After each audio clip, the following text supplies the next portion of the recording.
God has been teaching me, again speaking to me and encouraging me with related to the new covenant. మరలా దేవుడు కొత్త నిబంధనకు సంబంధించి నాతో మాట్లాడుతూ నన్ను ప్రోత్సహిస్తూ ఉన్నాడు.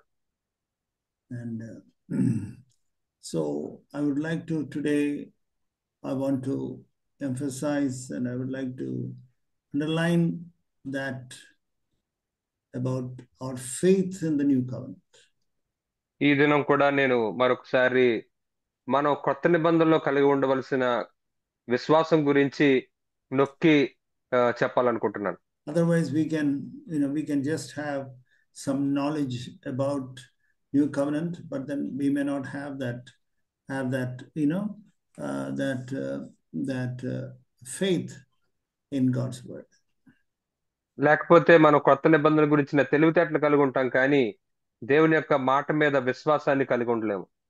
It says that God has given to us in 2 Peter chapter 1. 2 పేతురు 1వ అధ్యాయంలో దేవుడు ఏమని చెప్పాడంటే, It says in verse 3 that his divine power has granted to us everything pertaining to life and godliness.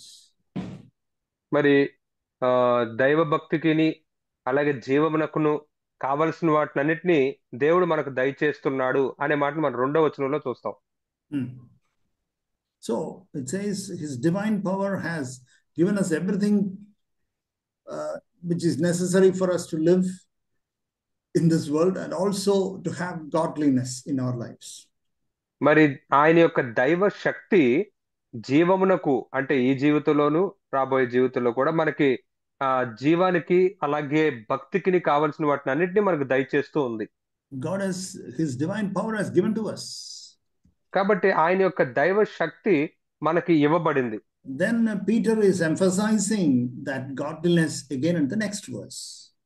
ఆ తర్వాత మరలా ఆ దైవ భక్తిని గురించి నొక్కి మరలా చెప్తూ ఉన్నాడు. It says there in verse 4, verse 5, verse 6, 7, like that it goes up to verse 10 about this divine nature, about godliness.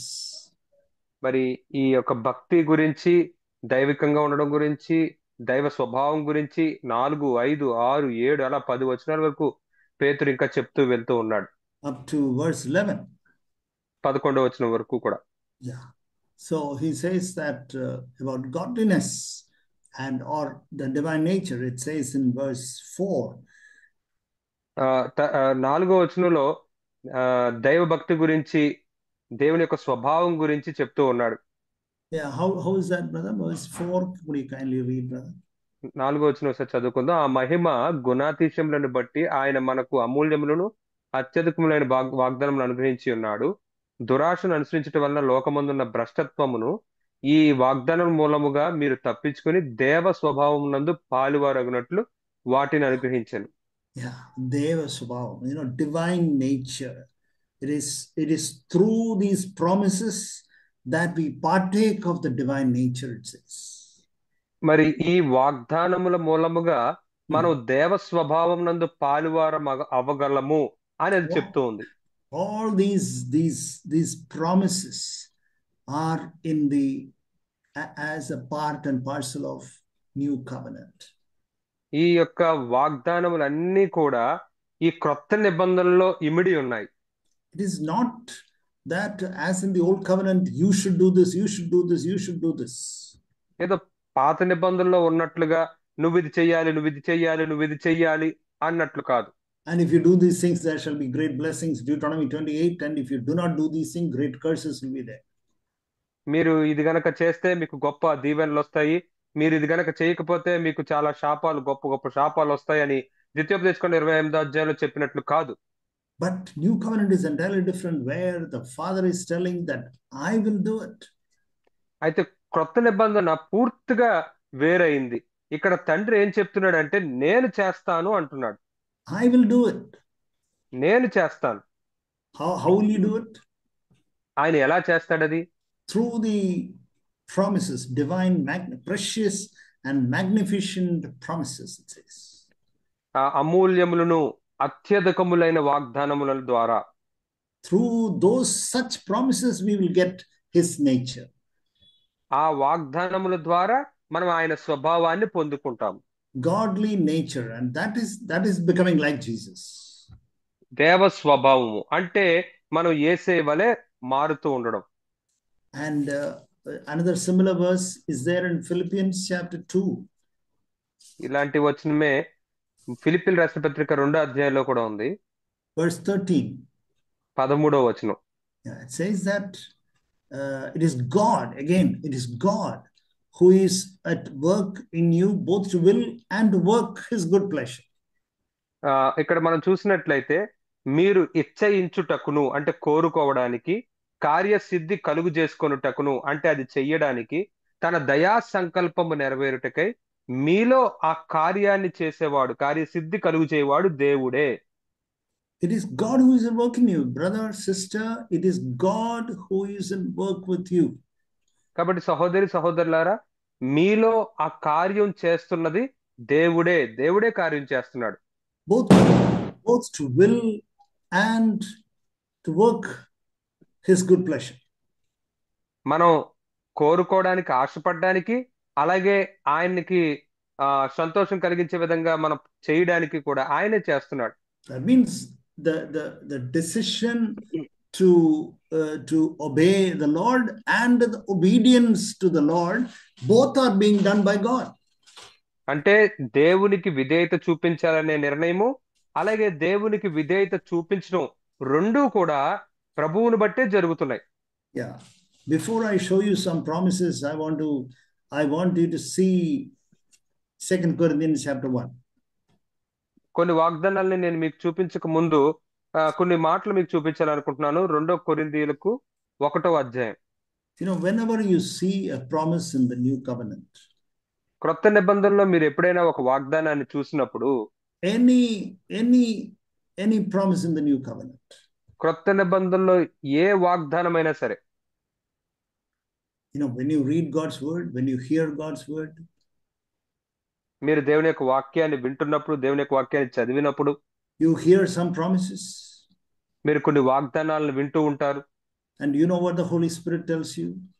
మరి పరిశుద్ధాత్ముడు మీతో ఏం చెప్తాడో తెలుసా? 2 Corinthians chapter 1, కొరింథీయులకు రాసిన 2వ పత్రిక 1వ అధ్యాయం verse 20. 20వ వచనం. For దేవుని okay, you దేవుని వాగ్దానములు ఎన్ని అయినను అన్నియు క్రీస్తునందు అవును అన్నట్టుగానే ఉన్నవి గనుక మన ద్వారా దేవునికి మహిమ కలుగుటకై అవి ఆయన వలన నిశ్చయములై ఉన్నవి. as many as the promises of God, in him they are yes. Wherefore also by him is our amen to the glory of God. కాబట్టి ఆ వచనం చదివినట్లుగా దేవుని వాగ్దానం ఎన్ని అయినను అన్ని క్రీస్తునందు అవును అన్నట్టుగానే ఉన్నవి గనుక మన ద్వారా దేవునికి మహిమ కలుగుటకే అవి ఆయన వలన నిశ్చయములై ఉన్నవి. In him there is. మరి ఆయన యందు అవి నిశ్చయములై ఉన్నవి. And therefore, because he said yes to that, God has already said yes to that. అయితే దేవుడు దానికి అవును అని చెప్పాడు ఇప్పటికే.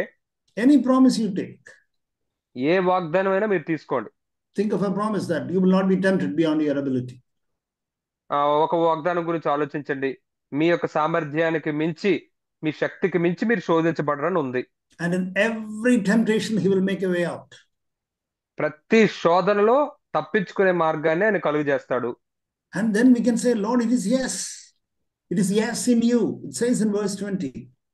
కాబట్టి అప్పుడు మనం ప్రభుతో ఈ విధంగా చెప్పొచ్చు, 20వ వచనంలో ఉన్నట్టుగా, ప్రభువా నీ యందు, నీలో ఇది అవును అని మనం చెప్పొచ్చు.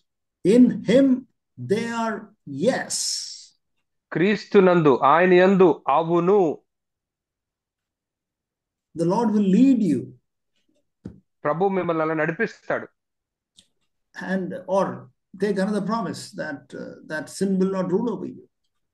లేదా ఇంకొక వాగ్దానాన్ని చూడండి, పాపం మీ మీద ప్రభుత్వం చేయదు. That means that means the sin that you know as sin, it will not rule over you.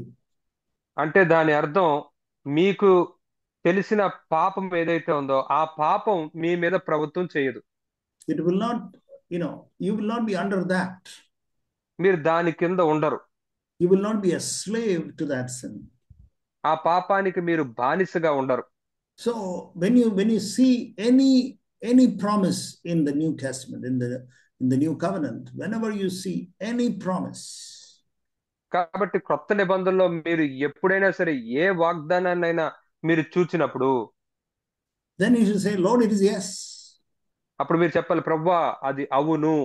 That is what it says here. In him they are yes. అదే ఇక్కడ చెప్పబడుతుంది, క్రీస్తునందు అవును అన్నట్టుగానే ఉన్నాయి. In him it is yes. ఆయనలో అవి okay అవును అన్నట్టుగా ఉన్నాయి. Believe that, dear brothers. ప్రియ సహోదరుల, దయచేసి దాన్ని And నమ్మండి. then when you believe that, you can say yes to that. ఎప్పుడైతే మీరు దాన్ని నమ్ముతారో దానికి మీరు అవును అని చెప్పగలరు. God says yes. దేవుడు అవును అని చెప్పాడు. And then you say amen. అప్పుడు మీరు ఆమేన్ అని చెప్పాలి. For any promise from the pages of New Covenant. క్రొత్త నిబంధనలోని పేజీల్లోని ఏ వాగ్దానమైనా సరే, And it is our amen to the glory of God through us. అవి దేవుని యొక్క మహిమ నిమిత్తము అవి నిశ్చయములై ఉన్నాయి. Lord, I want to say amen. I want to believe that. I want to say amen to that. ప్రభువా, నేను దాన్ని నమ్ముతున్నాను, దానికి నేను ఆమేన్ అని చెప్పాలనుకుంటున్నాను. And when I say amen to it, to the glory of God through us. కాబట్టి నేను ఎప్పుడైతే దానికి ఆమేన్ నిశ్చయము అవును అని చెప్తానో అది దేవునికి మహిమగా ఉంటుంది. Then it will bring glory to God. అప్పుడు అది దేవునికి మహిమను తీసుకొస్తుంది. Okay. Now, so remember this, that always all the promises of God is yes in him, and God expects us to say amen to it. అయితే మనం ఎప్పుడు జ్ఞాపకించుకోవాల్సిన విషయం ఏంటంటే, ఆయన యందు వాగ్దానాలన్నీ కూడా అవును అనేట్టుగానే ఉన్నాయి. అలాగే దేవుడు అవును అంటున్నాడు, మనం దానికి ఆమేన్ అని చెప్పాలి. Very, very, very important. చాలా చాలా చాలా ప్రాముఖ్యమైన విషయం ఇది. Any promise that you find. మీరు కనుగొనే ఏ వాగ్దానమైనా సరే. Okay. Now I want to show you another very beautiful word that will increase your faith. మరి మీ యొక్క విశ్వాసాన్ని పెంచే ఇంకొక వాక్యాన్ని నేను మీకు చక్కని వాక్యాన్ని చూపించాలనుకుంటున్నాను. Romans chapter 4. రోమీలకు రాసిన పత్రిక 4వ అధ్యాయం verse 17. 17వ వచనం. Yeah, please. తాను విశ్వసించిన దేవుని ఎదుట అనగా మృతులను సజీవులనుగా చేయువాడును లేని వాటిని ఉన్నట్టుగానే పిలుచువాడునైన దేవుని ఎదుట అతడు మనకందరికీ తండ్రి అయి ఉన్నాడు. ఇందును గూర్చి నిన్ను అనేక జనములకు తండ్రినిగా నియమించి తిని అని రాయబడి ఉన్నది. Yeah. So it says that God who gives life to the dead. మృతులను సజీవులనుగా చేయువాడు. And it says calls into existence that which does not exist. Does it say that, brother? Yes, brother. లేని వాటిని ఉన్నట్టుగానే పిలుచువాడు. That means something does not exist. అంటే ఏదో ఫలానాదేదో లేదు. It doesn't exist there. అది ఇంతకు ముందు లేదు అసలు. And then you know what God says? It exists. అయితే ఏం జరిగిందో తెలుసా? దేవుడు దాన్ని ఉన్నది అని పిలిచాడు, అది వచ్చింది. For example, something you are saying that, oh brother, I am defeated by sin. It doesn't exist. అయితే మీరు ఉదాహరణకి, సహోదరుడా నేను పాపం చేత ఓడించబడుతున్నాను అని మీరు చెప్తున్నారు. నిజానికి అది లేదు. It does not exist in my life. అది నా జీవితంలో లేదు. And then you know what your God says? అయితే దేవుడు ఏం చెప్తాడో తెలుసా? I call it as existing. అది ఉన్నట్టుగా నేను పిలుస్తాను. Can you believe him? ఆయన్ని మీరు నమ్మగలరా? It says in verse 19, for example.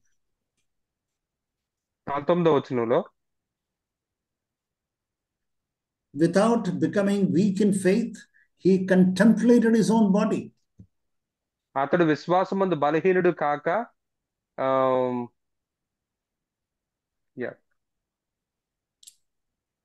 without becoming weak in faith, he contemplated his own body. That is about Abraham.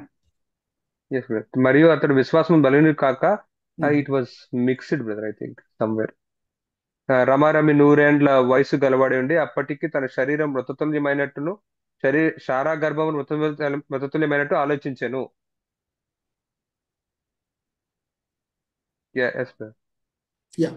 So he was when he was looking at his body, he was 100 years old.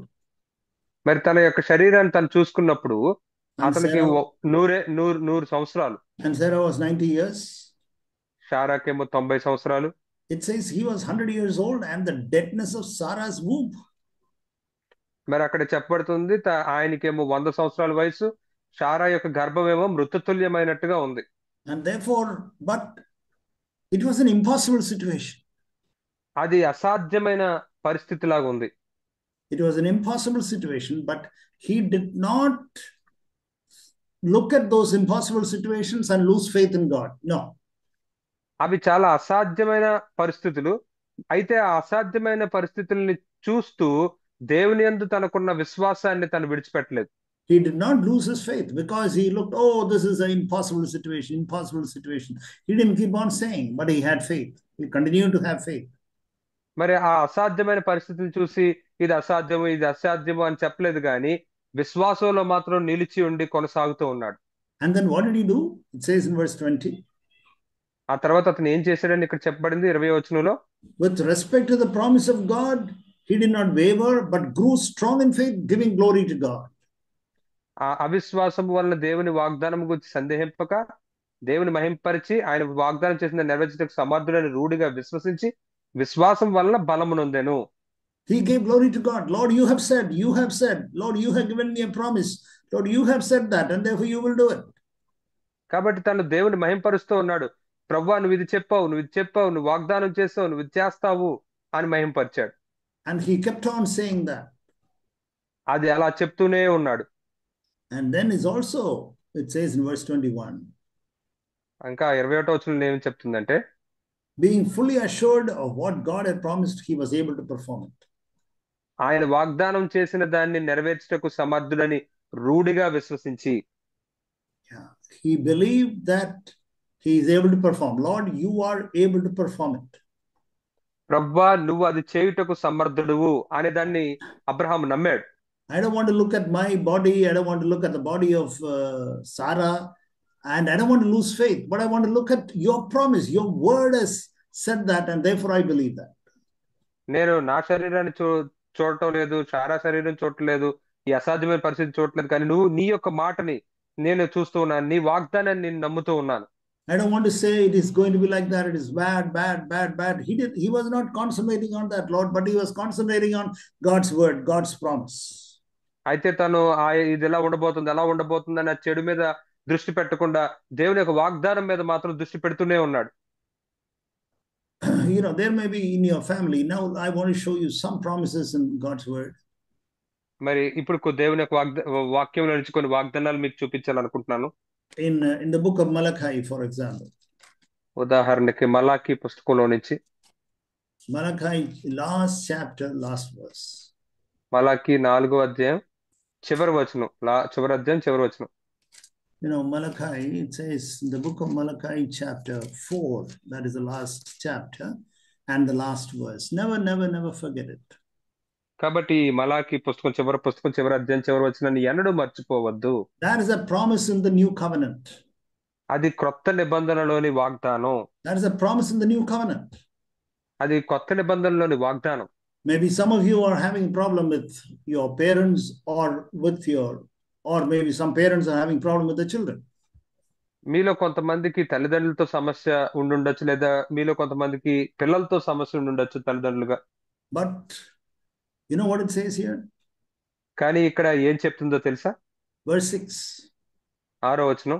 The last chapter, last verse. చివరి అధ్యాయం చివరి వచనం. He will restore the hearts of the fathers to their children and the hearts of the children to their fathers.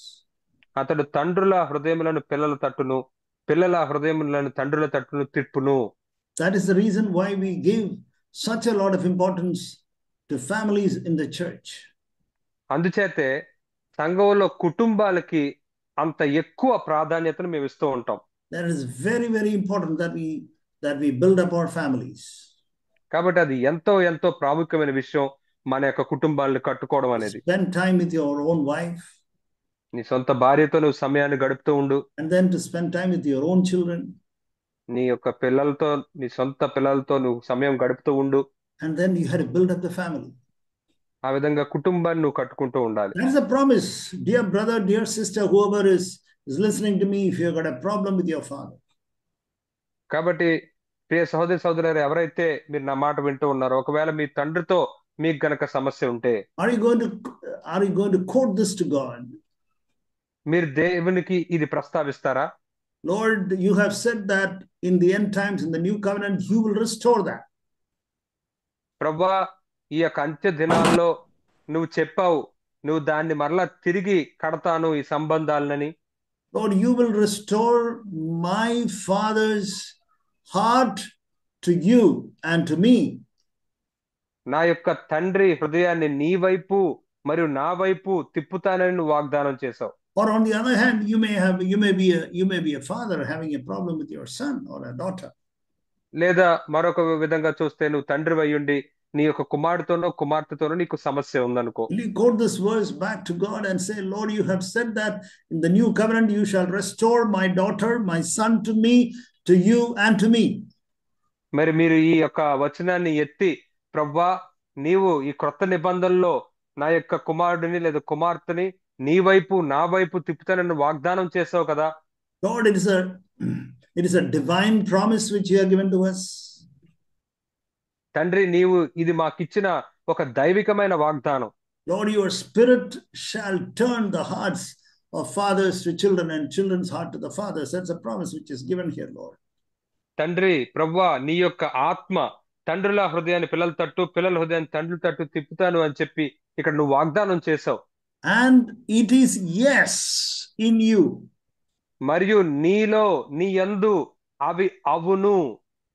It is yes in you. నీ యందు అవి అవును. Dear Lord, and based on that verse, I want to say amen to it. ఆ వచనాన్ని ఆధారం చేసుకుని నేను దానికి ఆమెన్ అని చెప్తున్నాను. Lord, I want to sign the check of this promise and sign it and claim that promise. మరి ఈ యొక్క వాగ్దానమైన ఈ చెక్కుని నేను సంతకం పెట్టి దాన్ని స్వతంత్రించుకోవాలనుకుంటున్నాను. Lord, now it doesn't exist as we read in Romans 4. అయితే ఇప్పుడు రోమీయులకు రాసిన పత్రిక 4వ అధ్యాయంలో చదువుకున్నట్లుగా అది అసలు ఉన్నట్టుగా ఏం కనిపించట్లేదు. Lord, a good relationship between me and my father, or my father and me, Lord, it does not exist. తండ్రి, నాకు నా తండ్రికి మధ్య, లేదా నా తండ్రికి నాకు మధ్య ఆ మంచి సంబంధం ఉన్నట్టుగా నాకు అనిపించట్లేదు ఇప్పుడు. Lord, there is no fellowship, there is no oneness, Lord. ప్రభువా, ఇక్కడ సహవాసం లేదు, ఐక్యత లేదు. But Lord, you have said this కానీ promise. ప్రభువా, నువ్వు ఈ వాగ్దానం నువ్వు చెప్పావు, చేసావు. Lord, I want to believe that. ప్రభువా, దాన్ని నేను నమ్ముతున్నాను. I want to say amen to it. దానికి నేను ఆమెన్ అని చెప్తున్నాను.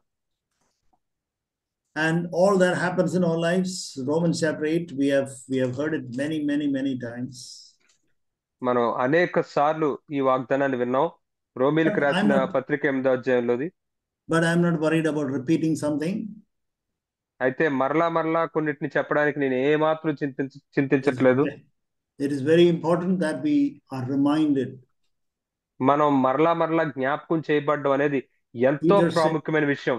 Peter says, I don't mind reminding what I have already, which you already know, but I don't mind reminding you again.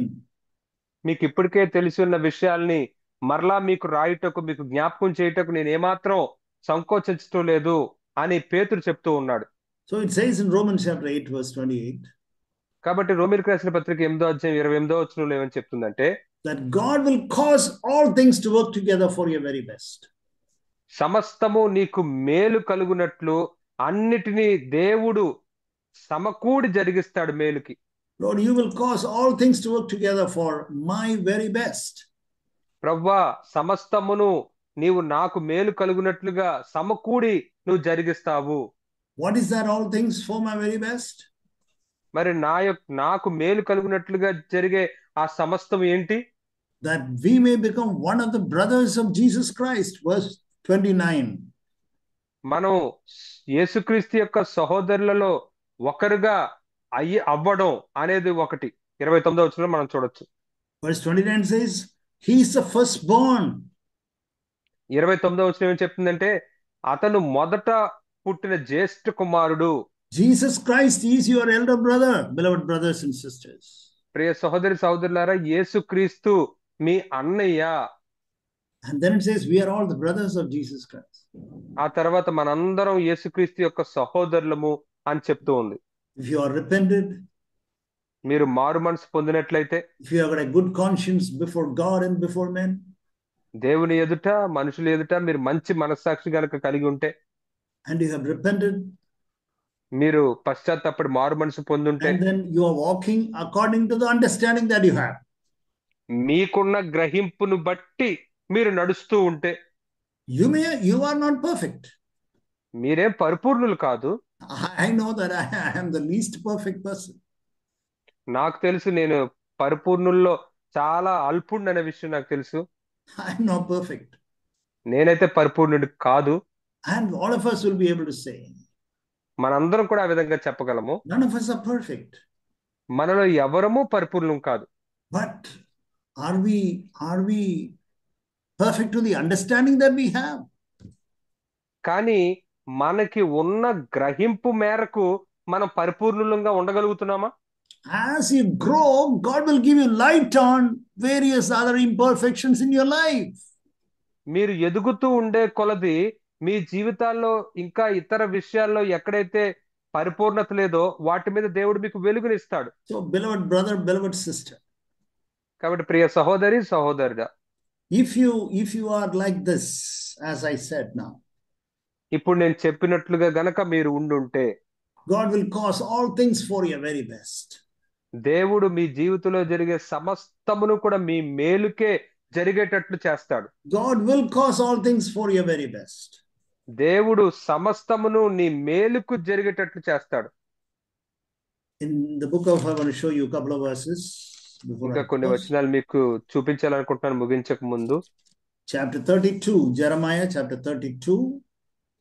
ఇర్మియా పుస్తకం 32వ అధ్యాయం 40, verse 40. 40వ వచనం. I will make an everlasting covenant with them, that I will not turn away from them to do them good. You know what it says here? I will not turn away from them to do them good. ఇక్కడ 40వ వచనం, నేను వారికి మేలు చేయట మానకుండానట్లు నిత్యమైన నిబంధనను వారితో చేయుచున్నాను, వారు నన్ను విడవకుండాట్లు వారి హృదయంలో నా ఎడల భయభక్తులు పుట్టించేదను. అక్కడ I will not turn away from you to do them good, and I will put the fear of me in their hearts so that they will not turn away from me. వారు నన్ను విడవకున్నట్లు వారి హృదయంలో నా ఎడల భయభక్తులు పుట్టిస్తానంటున్నాడు. అలాగే in Telugu it's not there, I think. Oh, really? What is not there?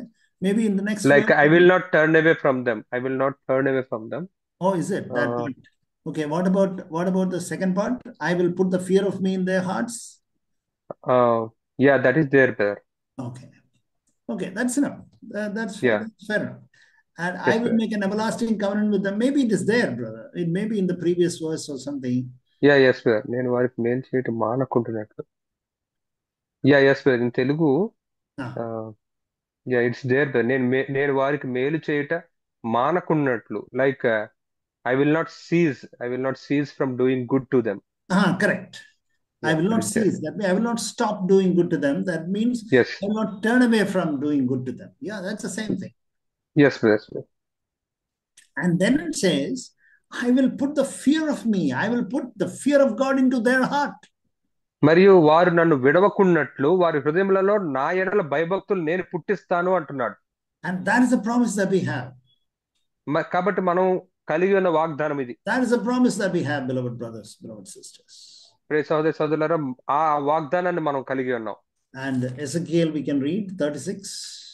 అలాగే యెహెజ్కేలు గ్రంథం 36వ అధ్యాయం కూడా మనం చదువుదాం. Ezekiel 36 verse 27. యెహెజ్కేలు 36:27 వచనం. I will put my spirit within you and cause you to walk in my statutes, and you will be careful to observe my ordinances. నా ఆత్మను మీ యందుంచి నా కట్టడలను అనుసరించు వారిగాను నా విధులను గైకోను వారిని గాను మిమ్మును చేసేదను. That is a promise that we have. Will you say, Lord, you have said that, and therefore, Lord, it is yes, as we read in 2 Corinthians chapter 1, verse 20. Lord, it is yes. I believe it is yes. You are going to do it, Lord. కాబట్టి ఇది మీరు చదివినప్పుడు ప్రవ్వా నువ్వు ఇది చెప్పావు, నువ్వు 2 కొరింథీ 1:20లో చదివినట్లుగా దీనికి నువ్వు అవును అని చెప్తున్నావు, And నువ్వు ఇది then చేస్తావు. will you say amen to it now? మరి ఈ వాగ్దానానికి మీరు ఆమెన్ అని మీరు Will you చెప్తారు say, ఇప్పుడు. will you say amen to it? దానికి మీరు ఇప్పుడు ఈ వాగ్దానానికి ఆమెన్ అని చెప్తారా? Because God says, I will put his fear in you. ఎందుకంటే దేవుడే చెప్తున్నాడు ఏమనంటే, మీలో నా యందు భయభక్తులు నేనే పుట్టిస్తాను అంటున్నాడు. And then if you fear God, you will not sin. మరియు మీరు దేవునికి భయపడినట్లయితే మీరు Proverbs పాపం చేయరు. 8:13 says, this is the fear of God, that you don't sin. కాబట్టి సామెతలు 8:13 ఏం చెప్తుందంటే, మీరు భయభక్తులు కలిగి ఉన్నందున మీరు పాపం చేయరు. To fear God is to hate sin. దేవునికి భయపడడం అంటే పాపాన్ని So అసహించుకోవడం. how does a person say, I got fear of God, but live in sin? మరి నేను దేవుని మీద భయభక్తులు కలిగి ఉన్నాను కానీ పాపంలో జీవిస్తున్నానని ఒక వ్యక్తి ఎలా చెప్పగలడు అసలు? Lord, you will put that fear in me, Lord. ప్రభువా, ఆ భయభక్తుల్ని నీవే నాలో పెడతావు. Lord, you will put that fear within me. ప్రభువా, నీవే ఆ భయభక్తులు నాలో పెడతావు. Then I will not sin. అప్పుడు నేను పాపం చేయను. That is a promise that we have. ఆ వాగ్దానమే మనం కలిగి ఉన్నాం. And you may say that, oh brother, it is not existing. It is not, such a life is not there in my life. మీరు అనొచ్చు సహోదరుడా, ఇది అసలు ఇటువంటి జీవితం ఉన్నట్టుగా నాకు అనిపించట్లేదు, ఇటువంటి జీవితం ఉన్నదా అన్నట్లుగా నాకు ఏమాత్రం అనిపించట్లేదు మీరు అనొచ్చు. Or I have not become like Jesus. It is not there. It is non-existent. నేను ఇంకా యేసులాగా అవ్వలేదు, మరి అది అసలు జరిగే విషయంలాగా అనిపించటం లేదు. But God says, I'll do కానీ it. దేవుడు అంటున్నాడు నేను చేస్తాను అంటున్నాడు. All the promises are yes in him. వాగ్దానములు అన్ని కూడా ఆయన యందు అవునన్నట్టుగానే ఉన్నాయి. And then God controls all things for your very best. మరియు సమస్తము నీ యొక్క మేలు కొరకై దేవుడు సమస్తాన్ని అదుపు చేసి జరిగిస్తూ ఉన్నాడు. Something which is not existent, God calls it. It is existing. It is there. Believe that. ఏదైతే లేదో అసలు దాన్ని ఉన్నది అన్నట్లుగా దేవుడు పిలుస్తూ ఉన్నాడు. దాన్ని మీరు నమ్మండి. These are the magnificent and precious promises God has given to us. ఇవే దేవుడు మనకిచ్చిన అమూల్యమైన అత్యధికములైన వాగ్దానాలు. Oh, beloved brothers and sisters, I pray that there will be a great faith in our hearts today. ఓ ప్రియ సహోదరి సహోదరులారా, ఈ దినం మన హృదయాల్లో ఎంతో గొప్ప విశ్వాసం ఉండాలని నేను ప్రార్థిస్తూ ఉన్నాను. May the Lord help us. Amen. ప్రభు మనకు సహాయం చేయను గాక. ఆమేన్. Shall we pray? ప్రార్థన చేసుకుందామా? Dear Father, we praise you for this time. ప్రియ తండ్రి, ఈ సమయాన్ని బట్టి మేము నిన్ను స్తుతిస్తున్నాం. Thank you for the word you have given to us. నీవు మాకిచ్చిన మాటను బట్టి నీకు వందనాలు. Father, we believe that these words will speak and sink into the hearts of many. ప్రభువా, ఈ మాటలు అనేకులతో మాట్లాడి వారి హృదయాల్లోనికి చొచ్చుకుని పోతాయని మేము నమ్ముతున్నాము. Lord, all the promises, Lord, are yes in you. ప్రభువా, వాగ్దానాలు ఎన్నైతే ఉన్నాయో అవన్నీ కూడా నీలో అవును అన్నట్టుగానే ఉన్నాయి. Lord, we want to say amen to that. ప్రభువా, వాటికి మేము ఆమెన్ అని చెప్పాలనుకుంటున్నాం. Father, we praise you, we thank you. తండ్రి, నిన్ను స్తుతిస్తున్నాం, నీ కృతజ్ఞతలు చెల్లిస్తున్నాం. In the name of Jesus we pray. యేసు నామములో మేము ప్రార్థిస్తున్నాం. Amen. ఆమేన్.